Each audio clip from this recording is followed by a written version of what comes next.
Episode 12, November 5th, 2013.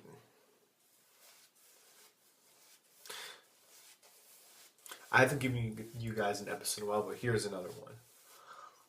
There were only a handful of NBA games on yesterday.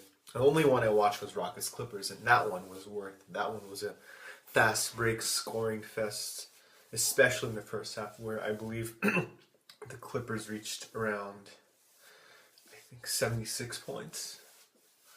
But even though this game was a blowout, there are some important things to take away for the Clippers and the Rockets. First off, even though the pace slowed down significantly in the second half, the Clippers still managed to keep the lead and not just rely on lobbing fast breaks. And this is a testament to Chris Paul himself.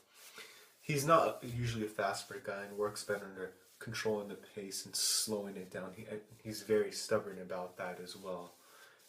And that second half worked well to his advantages, where he got several assists. He had 9 in the first half and ended with 16, I believe.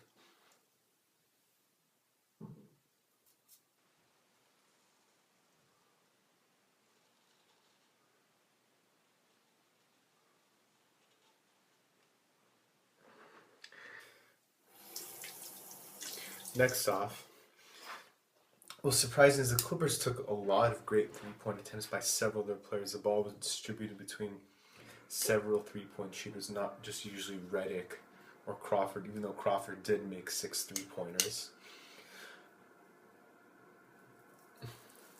They got a lot of the three-point attempts off their guards driving in and kicking the ball out to the corner or even just the middle. One play I do remember in particular was Chris Paul had an open three-point shot, but passed it up in favor of a JJ Redick corner three, which is a much higher percentage shot. And even though Redick missed, that's a great presence of mind by Chris Paul to see a better open shot than even one he has currently for a better three-point shooter. Next off is, well, even though the Clippers have a very below average backup bigs like Mullins and Hollins, it was good to see Mullins make 2 layups on pick and rolls, and where he usually just camps on the 3-point line. But Darren Collison, Byron Mullins pick and roll is the least unlikely thing to ever happen, probably in consecutive games. So good luck getting that next game, Clippers. But the Clippers are realistically going to survive in the playoffs, they're going to need another backup big or have Mullins stop shooting three-pointers. And then what's he good for then, huh? That'll be up for the Clippers to look for a trade for a backup big in the middle of the season or a veteran big.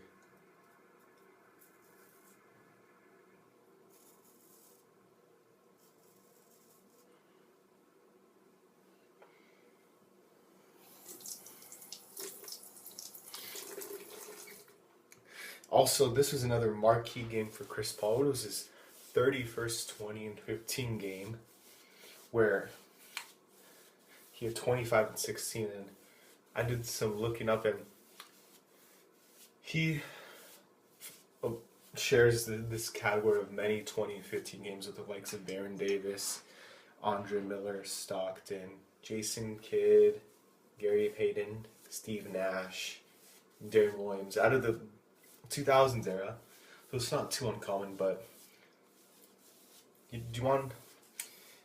I think it's even more amazing that John Stockton has 82 of those games. He did play for a long time and had a lot of assists early in his career, but 82 is 20 and 15 games is quite the number.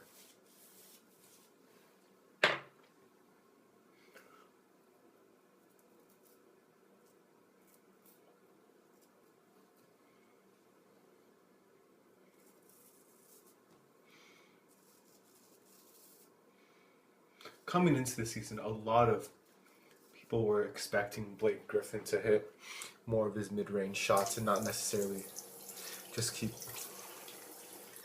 shooting them and bricking them or fading away as he does, but he hasn't showed significant improvement yet. But that's not the part of his game that's been the most surprising to me this season is his shot selection discretion and his passing awareness and how much it's improved.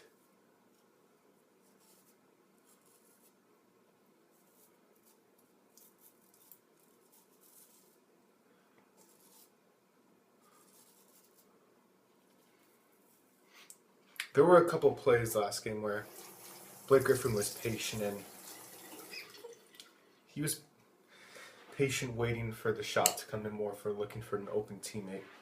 I don't think he had that many turnovers overall, but there was one play in particular. Chris Paul was driving in,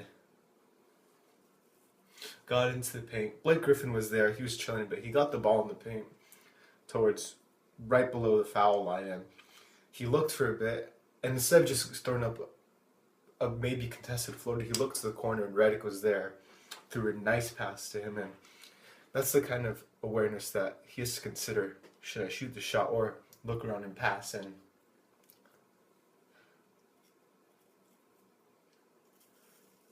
that awareness adds a lot more balance to his game.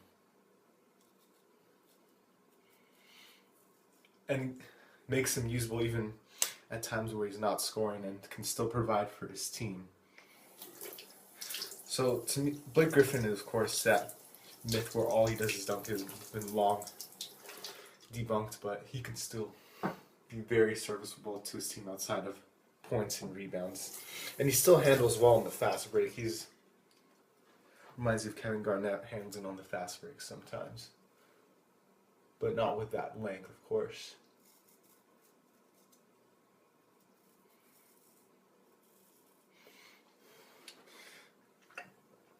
This game was also another confirmation of NBA trends, like when it's a big game between two good big centers. It does matter who gets in foul trouble first, and that sets a lot of the tone for the early game. For example, Dwight Howard had two quick, very quick early fouls, and he sat down for all of the second quarter, which did buried his team, unfortunately. Even Lynn picked up a lot of late game fouls, but what mattered more is Dwight's early fouls that allowed DeAndre Jordan to shoot much easier shots than usual. And even then, when Dwight was in the game, DeAndre was playing great defense against him. And that put the Rockets at disadvantage and opened the game up for the Clippers and pretty much sealed the deal for them. Next, I'd like to talk about some of the NBA games that are going to be on today. There's way more NBA games on today than yesterday, but I can't name all of them for you. But it's not going to be the most exciting of the NBA days. There's no matchups between big teams against each other, except there's several big teams like Miami and Indiana playing against teams that may not make the playoffs. For example, there's Miami, Toronto, or Lakers, Dallas, Phoenix, Pelicans. Some of those teams, like games like Phoenix Pelicans, may have young players dueling against each other, but it won't really matter then. But they'll be fun to watch. One game, it's not as important, but put in terms of perspective, the standings is Utah-Brooklyn. Even though it's early in the season, a lot of these records don't matter, where Miami's just above Toronto in the standings, and a lot of these teams will be in their true standings positions in a week or two. Utah is the worst team in the West at 0-3, and Boston is the worst in the East at 0-4. But so if Utah loses today, they'll be 0-4, and Brooklyn is currently 1-2. And if they lose, they'll be 1-3. And that puts them near the bottom. They're already third worst in the East, but it's still the early season, and they have time to get their team together, so it doesn't really matter. But to put a bit more perspective on the standing in the East. Another game to watch for.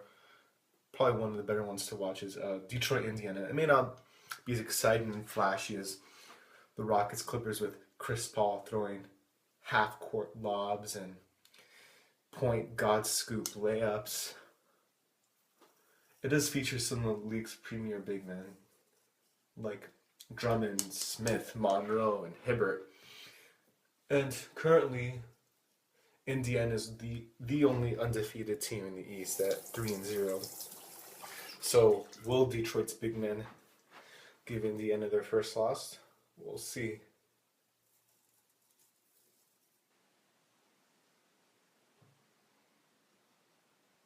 Now, I don't have League Pass. I've been using the trial, so I don't know how many of today's games I can watch, if any. Unfortunately.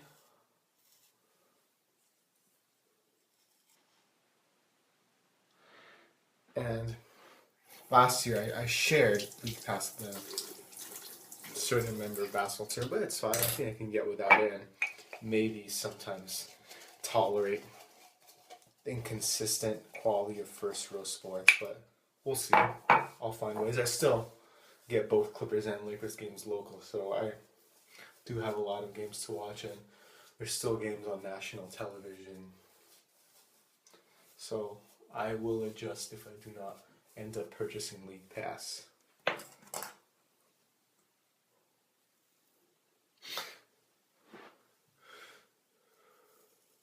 So I wanted to briefly discuss something I received last week is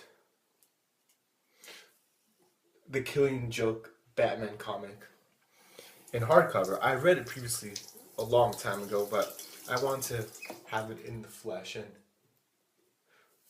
giving it another read was a great choice. It's a magnificent endgame kind of story between Joker and Batman. One of them is going to kill each other, but they do have an interesting relationship of, can the Joker finally get Batman to see the funny side of it? And will he take that leap of killing that Batman has done so well to resist? There's a lot more to it and a lot more to read into the Joker's final joke that he tells Batman in the end, and it's mysterious, sometimes mysterious ending, but for those of you who want to read the Joker comic, purchase or read The Killing Joke. Now that we're towards the end of the show, I'd like to give a couple shout outs. Again, if you want shout outs, you can ask for me in the comments or tweet me at Hamad, twitter.com. Let's start with the first one. Zachary Bennett, or Zachary BD. He's a Wolves blogger, and he's also a curator of the Timber Pups blog, and he has even created a real life plushy cute demon Timber Pup. It's a cute version of a fluff Furby, but not as creepy, but still kind of demonic. Our next shout out is New Job Wes. He's a Hawks blogger and who has a terrific handle, and I hope he never changes it, please. Our last shout out for today is Baconville, the guy who gave me this razor. He wanted me to keep this video much shorter, and I think I've done that so far, and I'm working to make this show a lot better and up to production value. So please still give me some views and inspire and encourage me, y'all.